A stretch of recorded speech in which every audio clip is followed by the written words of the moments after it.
तो अभी हमने आपको दिखाया विदेश मंत्रालय का संवाददाता सम्मेलन। कई महत्वपूर्ण बिंदुओं को लेकर के विदेश मंत्रालय ने अपनी स्थिति साफ की है। विदेश मंत्रालय का पाकिस्तान पर बड़ा बयान आया है। इस वक्त पर जम्मू कश्मीर से जुड़ा कोई भी मुद्दा भारत और पाकिस्तान के बीच द्विपक्षीय तरीके से ही होगा हल, ये विदेश मंत्रालय का कहना है। जम्मू कश्मीर पर हमारे रुख में कोई बदलाव नहीं आया है, ये विदेश मंत्रालय ने साफ कर दिया है और कहा है कि लंबित रूप से मामला पाकिस्तान द्वारा अवैध रूप से कब्जा किए गए जम्मू कश्मीर का है। ये भारतीय हथियारों का बल था जिसने पाकिस्तान को गोलीबारी रोकने पर मजबूर कर दिया, ये भी विदेश मंत्रालय की ओर से साफ किया गया है। सद्भावना के उद्देश्य से की गई थी सिंधु जल संधि, ये विदेश मंत्रालय की ओर से कहा गया है। पाकिस्तान ने दशकों से सीमा पर आतंकवाद को बढ़ावा देकर इन सिद्धांतों को ताक पर रखा। संधि को तब तक स्थगित रखा जाएगा जब तक कि पाकिस्तान सीमा पार आतंकवाद के समर्थन को त्याग नहीं देता, ये विदेश मंत्रालय की ओर से यहाँ पर साफ किया गया है। भारत द्वारा नष्ट किए गए आतंकवादी बुनियादी ढांचे, कई अन्य निर्दोष लोगों की मौत के लिए पाकिस्तान जिम्मेदार है। पाकिस्तान ने बड़े पैमाने पर आतंकवाद को पनाह दी है, ये विदेश मंत्रालय की ओर से कहा गया है। आतंकवाद को पनाह देकर खुद को ही धोखा दे रहा है पाकिस्तान, ये विदेश मंत्रालय की ओर से कहा गया है। भारतीय सेना की शक्ति के कारण पाकिस्तान गोलीबारी रोकने के लिए बाध्य हुआ, विदेश मंत्रालय ने साफ किया है। पहलगाम हमले को लेकर भारत आतंकवादी ढांचे को निशाना बना रहा था। यदि पाकिस्तानी सेना गोली चलाती तो भारतीय सेना भी इसका उचित जवाब दे। यदि पाकिस्तान रुकेगा तो भारत भी रुकेगा। और कहा कि पाकिस्तान का यही रवैया रहा है, परास्त हो जाओ और ढोल बजाओ। यूएनएससी प्रतिबंध समिति से टीआरएफ को आतंकवादी इकाई के रूप में सूचीबद्ध किए जाने की मांग को लेकर भी कहा गया है कि ये मांग की जाएगी और 9 मई तक पाकिस्तान भारत को बड़े हमले की धमकी दे रहा था। यहाँ पर ये बताया गया है 10 मई को भारत की जवाबी कार्रवाई से पाकिस्तान घबरा गया। ऑपरेशन सिंदूर के तहत बहावलपुर, मुरीद के, मुजफ्फराबाद और अन्य स्थानों पर आतंकी ठिकाने तबाह हुए, ये जानकारी यहाँ पर दी गई है।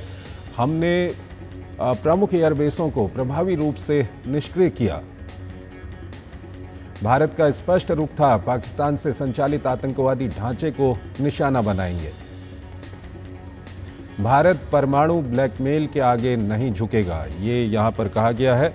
और हमारे साथ विशेष मेहमान यहाँ पर जुड़ रहे हैं। हमारे साथ अशोक सज्जनहार जुड़े हुए हैं, पूर्व वरिष्ठ राजनयिक हैं, उनसे हम बात करेंगे। अशोक जी, ये जो विदेश मंत्रालय की अभी प्रेस कॉन्फ्रेंस हुई है, कहीं ना कहीं प्रधानमंत्री मोदी ने जो कल राष्ट्र को संबोधित किया, वहाँ पर उन्होंने जो बातें कही थी और भारत का रुख वहाँ पर रखा था, उसी को यहाँ पर दोहराया गया है।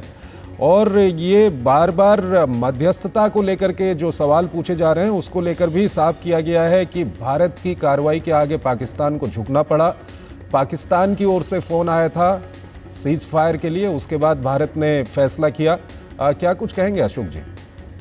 जी, मैं बिल्कुल इससे सहमत हूँ। देखिए, अगर कुछ इसमें भूमिका होती अमेरिका की या किसी और देश की, तो यकीनन जब प्रधानमंत्री अपना कल उन्होंने संबोधन किया पूरे राष्ट्र को, तो वो इसके बारे में जरूर कुछ ना कुछ जिक्र करते, परंतु उन्होंने किसी के बारे में कुछ नहीं कहा। मतलब ये जो संधि हुई है या ये जो सीज फायर हुआ है इस समय के लिए, तो ये दोनों देशों के बीच की बातचीत से हुआ है और बिल्कुल ये तो साफ है। अगर आप क्रम को देखिए, जैसे जैसे ये एक्शन हुआ है, जो 10 तारीख सुबह को जब उनके पाकिस्तान के सारे जो हवाई अड्डे थे, जो सिक्योरिटी जो उनके उन सभी को ध्वस्त कर दिया गया, जिसमें भी उनके एयरक्राफ्ट थे, फाइटर एयरक्राफ्ट थे वगैरह वगैरह, उन सब अड्डों को ध्वस्त कर दिया गया। तो फिर पाकिस्तान अपनी उस पर आ गया, बिल्कुल संधि के लिए उसने भारत के साथ कांटेक्ट किया। पहले 10 तारीख सुबह को जब हमारे डीजीएमओ ने वो कॉल नहीं ले पाए, फिर वो दोपहर को बात हुई 3:35 को जब बात हुई, और जब उन डीजीएमओ पाकिस्तान ने कहा जो हमको सीज फायर करना चाहिए, तो भारत का तो 7 तारीख सुबह से यही पोजीशन थी, जो आतंकवाद के विरुद्ध जो हमने एक्शन लेना था वो हमने ले लिया 6 तारीख रात को, 7 तारीख सुबह। और इसके बाद अगर पाकिस्तान कोई कार्य नहीं करता है, कोई हमला नहीं करता है, तो भारत भी हमला नहीं करेगा। तो वही पोजीशन जो पहले 7 तारीख सुबह को हमने बताई थी, वही पोजीशन अभी भी बिल्कुल जारी है और उसी के तहत हमने उसको सीज फायर को, पाकिस्तान की इस रिक्वेस्ट को हमने मान लिया। अशोक जी, एक और महत्वपूर्ण बिंदु यहाँ पर साफ किया गया है। कल प्रधानमंत्री ने भी कहा था कि बातचीत अगर पाकिस्तान के साथ होगी तो पीओके को लेकर के होगी, टेरर को लेकर के बातचीत होगी और जम्मू कश्मीर से संबंधित जितने भी मुद्दे हैं उनको भारत पाकिस्तान द्विपक्षीय तरीके से निपटाएंगे। इस पर क्या कुछ कहेंगे आप? जी बिल्कुल, देखिए, क्योंकि बहुत सारी ऐसी अफवाहें फैलाई जा रही हैं, जो अमेरिका के यहाँ से उनके जो सेक्रेटरी ऑफ स्टेट का भी एक ट्वीट आया था, जो किसी न्यूट्रल साइट में कहीं पर कुछ ब्रॉडर इश्यूज पर बात होगी वगैरह वगैरह।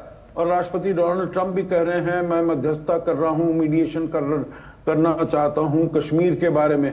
देखिए, जहां तक हमारी पोजीशन है, तो जो कश्मीर का मुद्दा है वो करीब करीब पूरी तरीके से हल हो चुका है। उसमें पाकिस्तान की कोई दखल अंदाजी की जरूरत नहीं है। जो मुद्दा बाकी रह गया है वो है जो अवैध तरीके से पाकिस्तान ने कब्जा किया हुआ है, पाकिस्तान ऑक्यूपाइड कश्मीर, उसको कैसे वापस किया जाए भारत का, क्योंकि पूरा जम्मू कश्मीर जो है वो भारत का एक अभिन्न अंग है।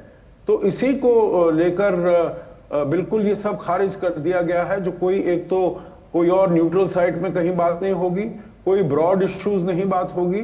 यहां तक कि ये भी बता दिया गया है जो ये इंडस वाटर्स ट्रीटी, ये अब इसको हमने स्थगित कर दिया है और ये स्थगित ही रहेगी। इसके ऊपर और कोई दोबारा से विचार होने का कोई बात ही नहीं है।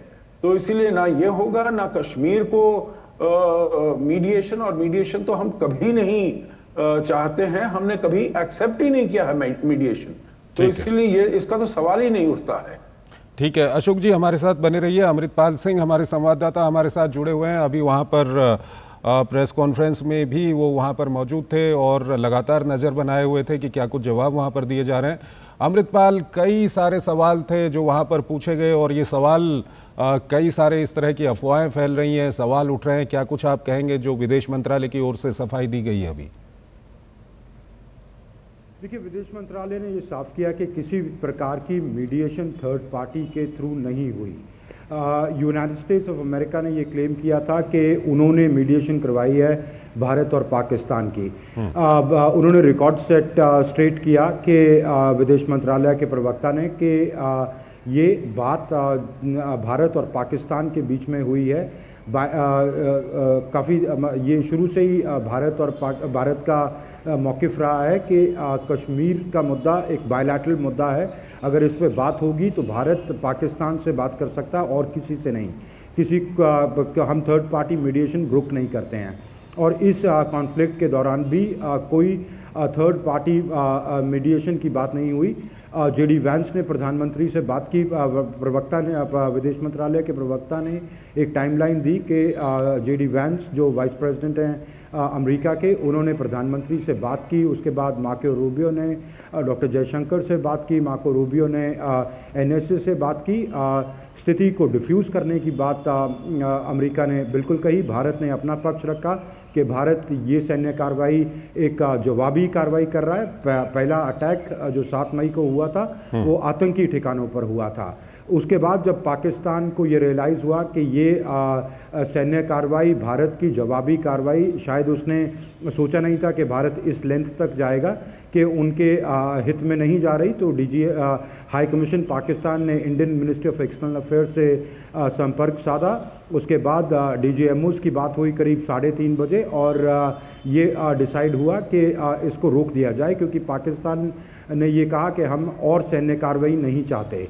भारत ने कहा कि हमारी जो सैन्य कार्रवाई थी आपके सैन्य ठिकानों पर वो जवाबी कार्रवाई थी और अपना पक्ष साफ रखा कि पहला जो अटैक किया गया था वो आतंकी ठिकानों पे किया गया था, आपके सैन्य ठिकानों पे या रहायशी इलाकों पे नहीं किया अमृत गया था। अशोक जी हमारे साथ जुड़े हुए हैं। अशोक जी से एक अंतिम सवाल हम यहाँ पर करना चाहेंगे। अशोक जी, ये जो आतंकवाद के खिलाफ भारत की लड़ाई है और जिस तरह से भारत ने अभी निर्णायक कदम भी उठाया, अगर अंतर्राष्ट्रीय समर्थन की बात करेंगे हम, तो अंतर्राष्ट्रीय समर्थन जो भारत को मिला है उसको लेकर के क्या कुछ आप कहेंगे?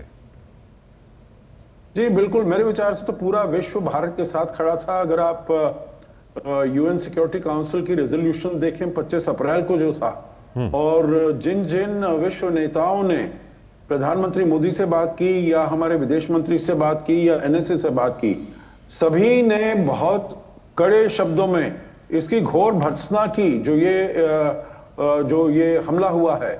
और उन्होंने ये कहा जो न्याय मिलना चाहिए, जो भी इसके विक्टिम्स हैं और जो भी इसके परपेट्रेटर्स हैं, टेररिस्ट हैं, उनको उनके विरुद्ध कार्रवाई होनी चाहिए। तो ये पूरा विश्व ये कह रहा था, भारत के साथ खड़ा हुआ था। तो इसीलिए भारत की जो लड़ाई है ये आतंकवाद के विरुद्ध लड़ाई है और ये विश्व की लड़ाई है। हमारे ऊपर अशोक जी वक्त कम है, आपने काफी महत्वपूर्ण जो अपना विश्लेषण था इसको लेकर के वो हमारे दर्शकों के सामने रखा। बहुत बहुत शुक्रिया अशोक जी हमारे इस कार्यक्रम में जुड़ने के लिए। और अमृतपाल, आपका भी बहुत बहुत शुक्रिया। इसी के साथ इस बुलेटिन को यहीं पर समाप्त करते हैं। नमस्कार।